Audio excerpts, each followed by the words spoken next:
So Michael, Yes.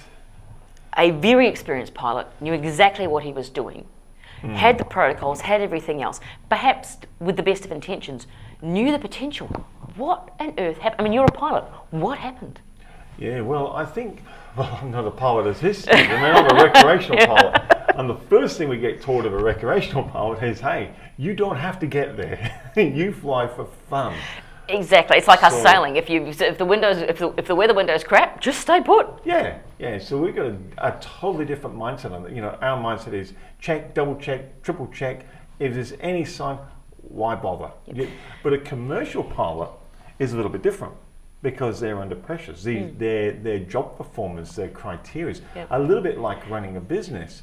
It's, you know, someone goes, yeah, but I wouldn't do that. Yeah, but you're running a hobby. Yeah. You're a recreational pilot. You don't have to. You're running a hobby.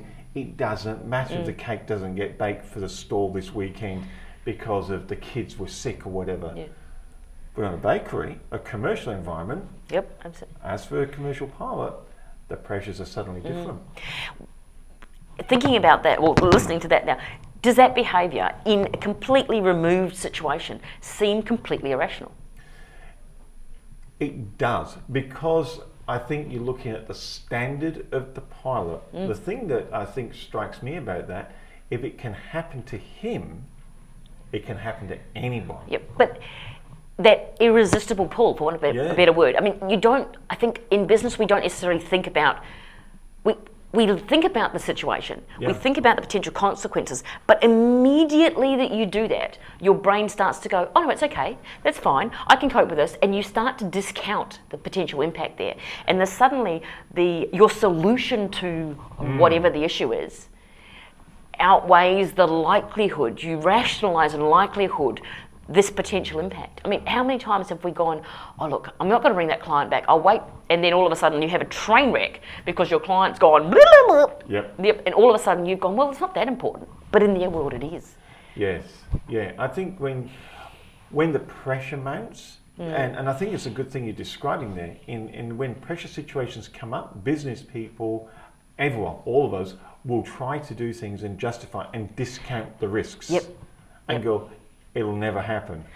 Well, that's it. It's like, there were so many things unknown, and we like to think, I think as business owners, that we go, right, we actually, do I have all the pieces? And you go, I know this, and I know this, and I know this, and I don't really know that, but you know what, that doesn't really, it's not a big thing. And I know this, and I know this, and I know this. So therefore, with all that information, I can either, you know, you get procrastination, I can waffle off of that, and I can just, you know, wobble about a bit and make some random decision, or I can just get going, just make the decision, get on with it, and what's the worst thing that could happen? And can I survive that worst thing happening? Yeah, fine. I think that's a good question. What's the worst thing that can happen, and can I survive it? And maybe if the airline pilot had gone, I can't, see, you said he'd already set off, then stopped, and I'm thinking, how long's the runway? Well, the co-pilot has gone, wait, hang on, dude. You know, there's a problem here. We haven't got clearance. Yeah. And the thing is, even if they got clearance, they would have still hit but maybe he wouldn't have stopped, and maybe he would have started earlier down the track. Well, that's it. So little mistakes start to compound. He'd already started. If he'd just clipped the plane with the back end, the front had cleared it. Had he not stopped, reset, and started again, would he have actually cleared it? And would he have gone, we'd be hearing about the closest call in history instead. Yes, yeah, maybe, and there's been quite a few of them. So I suppose it's that compounding, that desperation that just overrides common sense. But when you stand back and you're looking at it from the outside, as you're going on, you can see where this is going, and you're going, no, he wouldn't do that.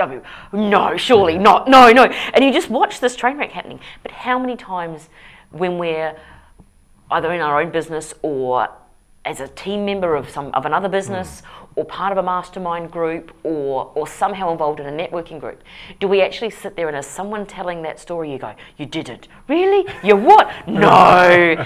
And as a third party observer, even with that 20/20 hindsight vision, you have this really clear, what the hell are you doing? What were you thinking? Oh, clearly you weren't. Yes. So as small business owners, think of all the systems that he had in place around him.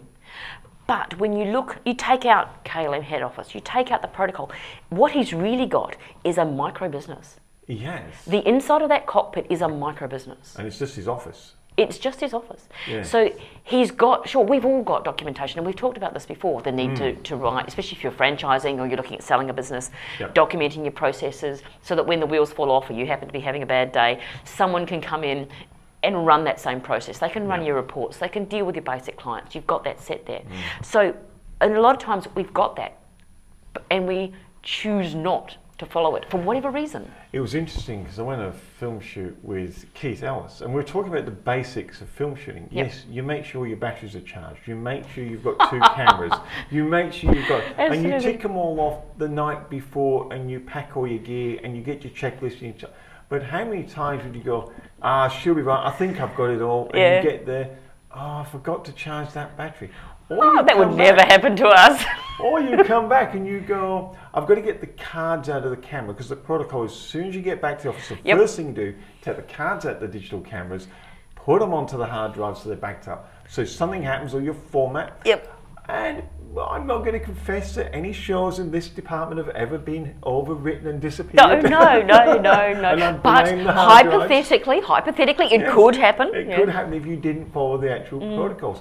But how many times, so you rush home and you go in there, so you rush back in our situation, we come back on a film shoot and we go, well, I'm tired now, I'm hot, I'm thirsty, the wife's got tea, I'm going to run home, I'll do it in the morning.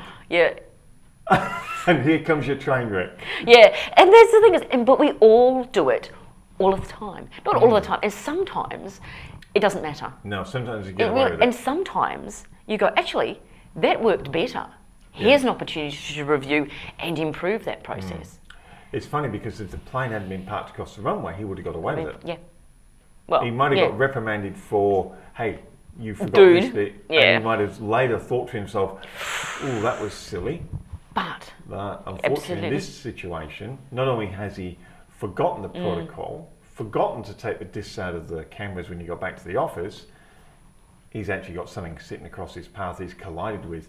And oh my goodness, a client walked in a hurry and you forgot. So you just format your drives and film and go, oops. Oh, oops, what about that client from yesterday? Or you didn't fill in your paperwork properly. You have a protocol filling out paperwork for clients and you misplace it.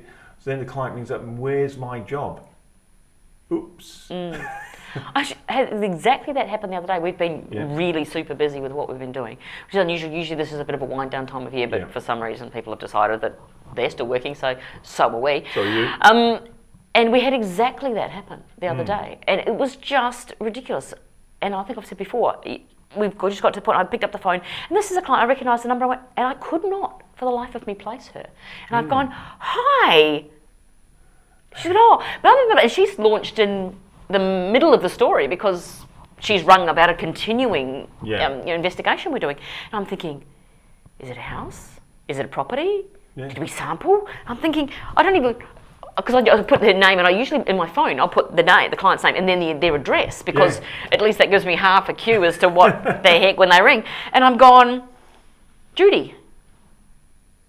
And I'm sitting in front of my computer with my phone, and I've gone, Google, I've gone, Judy. Damn it, she's clearly the client rep. What company? And she was talking, and I'm going, you're making all those nondescript sort of kind of, I'll just bring that up. I'm thinking, help me. And all of a sudden, thank goodness, my PA walks in, and she goes, yes, I've got it. I'm thinking, oh God. All of a sudden you're back on track. Rescued, but she can see through the glass door of my office that I was clearly going, what the hell? And the worst thing was that she had rung my mobile. So it wasn't even like she'd come through the PA and they'd been able to read, been able to go, So I go, oh my God. I hate that.